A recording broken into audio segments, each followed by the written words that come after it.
just a couple of moments, joined by the Justice Secretary Robert Buckland, who's announcing a new measure to the counter-terrorism sentencing bill, which was announced obviously after the Streatham terror attack, which of course followed the London Bridge terror attack last year, marking the largest overhaul of terrorist sentencing and monitoring in decades. I should say, actually, Robert Buckland does join us right now. Good morning to you. Good morning, Julia. Good morning. Well, obviously, if we're going to get on to coronavirus, I think you would expect that, but let's talk about this bill that's coming into Parliament. What does it plan to do? Yes, well, the bill has several parts. If you remember, we announced it back earlier this year after the appalling Streatham incident. That came on top of the Fishmongers Hall atrocity. And clearly we felt that there was a need now to change the approach and to improve and refine the approach that we take to terrorists and terrorist offences.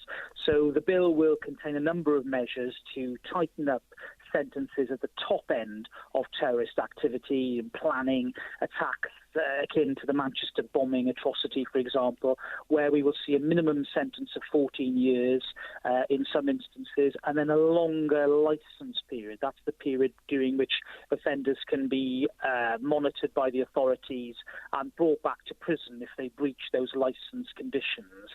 I think that gives a much higher degree of control and a longer period over which we can monitor these individuals, some of whom harbour their hatreds for many, many years, as we have seen.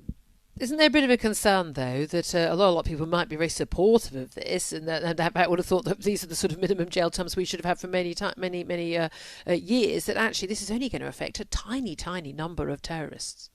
Well, mercifully, the number of terrorists, of course, in our society is a small one, and the number of offenders will be small. They're an exceptional group of people, many of whom are just not capable of rehabilitation, despite the most sophisticated and best efforts of the authorities. And we've got to acknowledge that. And in this bill, we're doing that by creating new sentences that, in my view, fill the gap between what we'll call normal sentences, where there's a release and then the end of the sentence, and a life sentence where, of course, you're on a life licence, which is reserved for very serious crimes of murder, etc. I think this fills the gap. We're also evolving the TPIM system, what used to be called control orders, then TPIMs. We're evolving that system as well and refining that and improving that. So where, for example, a prosecution is not possible, we will be able to use those types of order as well to monitor and control people in the community. All right, we'll look forward to seeing how that develops in the House of Commons. Let's now talk, though, about, obviously, the subject that is concerning everybody every single day, 24 hours, and that is the handling of the pandemic. It does appear, looking at what's been happening over the last 24 hours, that the blame game has begun with scientists pointing the fingers at politicians pointing the fingers at scientists, local government pointing the finger at central government at local government, care homes to the NHS to the government. It's going all the way around in circles. Is it now the time to admit that, and I've said this so many times to many cabinets, with the best will in the world, given where we started from, an unprecedented pandemic in this country, that mistakes have been made and we need to learn the lessons from them and we need to move forward to make sure that we can save as many lives as possible? Well, look, the first thing I think I'd say, Julia, is that having a blame game doesn't do anybody any good at all. And I'm not going to point the finger at other people and somehow, blame them for what has happened. There's nobody actually here to blame. We're dealing with a silent menace, a virus that developed from out of nowhere.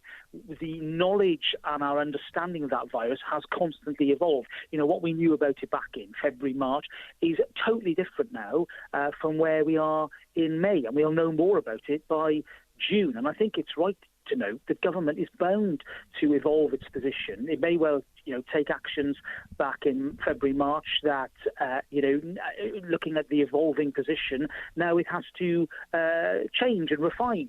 And government will constantly be questioning itself and asking whether that particular approach is the right one. And there will be changes and movements. But I think we just need to be honest about that. And of course, we're not alone. Every other country in the Western world has been facing this.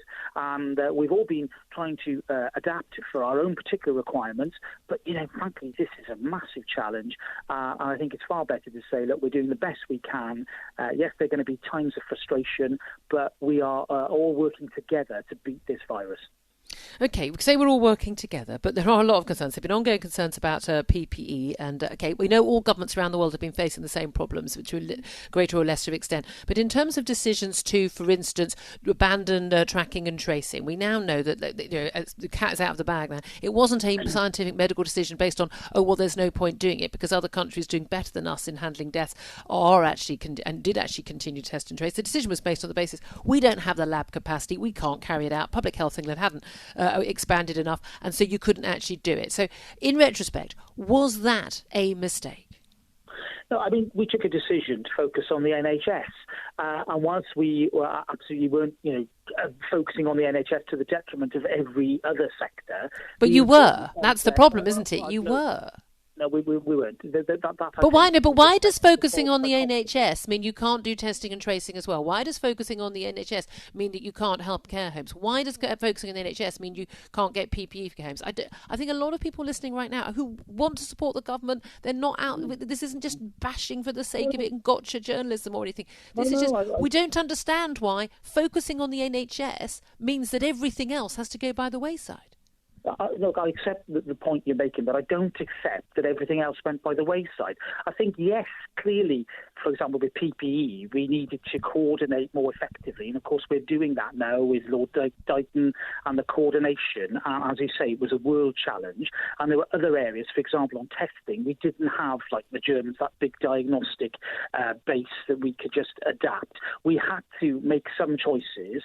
If we, said, look, never mind about the NHS, it's going to be fine, and then the whole thing had fallen over, we would have been absolutely vilified, and rightly so. We had to make some choices. At the same time, looking at the care sector position, I think it's interesting to note that actually the number of admissions to care homes from the NHS was going down from February to April, and actually the people coming back into care homes, 95% of them were residents already, and of course we've heard over so many years the importance about getting elderly people out of hospitals. You've heard it yourself. I've had my own experience where we've been told, get them out of hospital, get them back into a care home because they're probably going to be safer. This virus clearly has had a devastating effect in some of our care homes. Let's not beat around the bush. But I do think that, it's important that rather than point of fingers, we all say, right, how can we do better? How can we constantly improve our approach to this?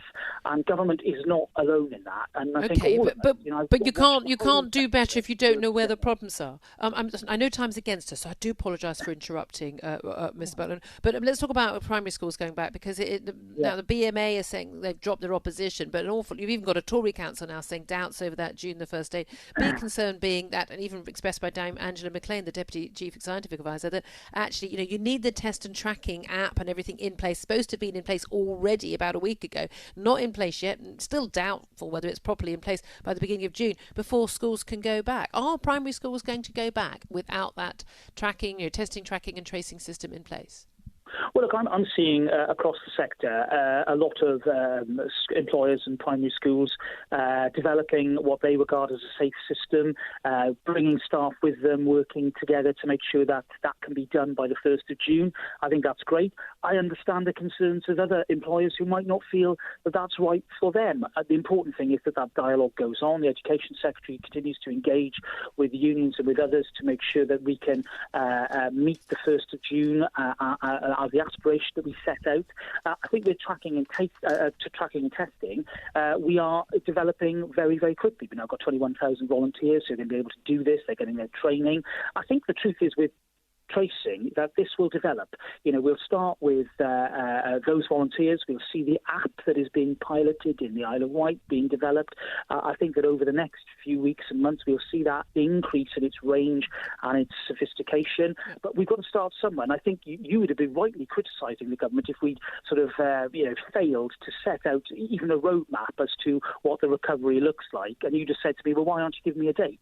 And I think, therefore, setting the 1st of June, the 4th of July as those milestones was a very important thing to do, because it meant that everybody could work towards it and plan accordingly.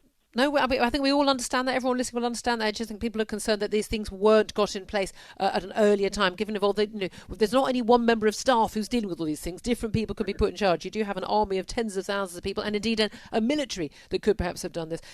Meanwhile, as MPs are going into recess today, bank holiday next Monday, big question mark about whether MPs should be going into recess. Love you to tackle that. But also, I'm sure you want to welcome also the decision for Captain, now Honorary Colonel Tom Moore, to get a knighthood for his services, not just in raising money for the NHS, but raising all our spirits as well.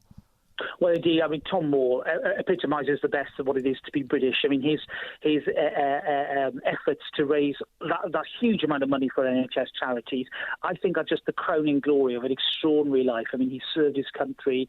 He's a man who bears himself with dignity. I love the interviews that you and others have had with him. I just think he's not just raised our spirits, but reminded ourselves of what was often known as the greatest generation, but of who we can be in future. I think we owe a huge debt of thanks to Tom Moore for everything he's done.